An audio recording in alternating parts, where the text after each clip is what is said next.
দেশ ক্রান্তির লগ্নে দাঁড়িয়ে আছে জানিয়ে এখান থেকে ফিরতে গণভোটে হ্যাঁকে জয়ী করার কোনো বিকল্প নেই বলে মন্তব্য করেছেন প্রধান উপদেষ্টার বিশেষ সহকারী ডক্টর আলী রিয়াজ। ঢাকা বিশ্ববিদ্যালয়ে গণভোট নিয়ে প্রচারণা অনুষ্ঠানে তিনি এই মন্তব্য করেন। এ সময় তরুণ সমাজের আকাঙ্ক্ষা জুলাই সনদে উঠে আসেনি বলে অভিযোগ করেন শিক্ষার্থীরা। ইমদাদুল্লাহ বাবু রিপোর্ট। সরকারি এবং বেসরকারি বিশ্ববিদ্যালয়গুলোয় গণভোট বিষয়ে প্রচারণায় অংশ নেন প্রধান উপদেষ্টার বিশেষ সহকারী ডক্টর আলী রিয়াজ। তিনি বলেন, গণভোটে হার বিজয় হলে হানাহানি ও বৈষম্যমুক্ত মানবিক দেশ গড়ে উঠবে। শিক্ষার্থীদের এবং অন্যদের আপনারা বোঝাবার চেষ্টা করুন যে বাংলাদেশ এমন একটা ক্রান্তি লগ্নে উপস্থিত হয়েছে, আমাদের সিদ্ধান্ত নিতে হবে আমরা কোন ধরনের বাংলাদেশ চাই। এ সময় জুলাই সনদ ও গণভোটের বিভিন্ন বিষয় নিয়ে প্রশ্নোত্তর পর্বে শিক্ষার্থীদের মুখোমুখি হন আলী রিয়াজ।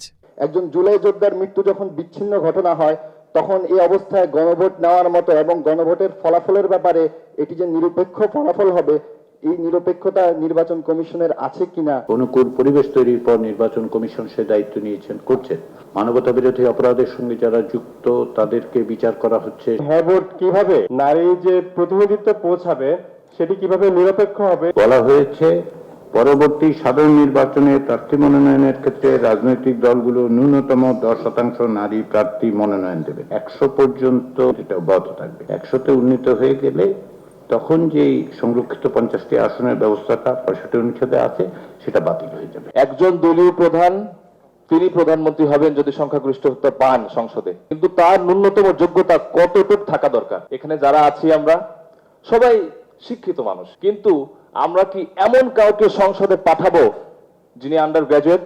এই বক্তব্য সংবিধান সংস্কার কমিশনে এবং নির্বাচন সংস্কার কমিশনে উপস্থাপিত হয়েছে। আপনি যে বক্তব্য দিয়েছেন সেটা উদ্ধৃত আছে ওইখানে।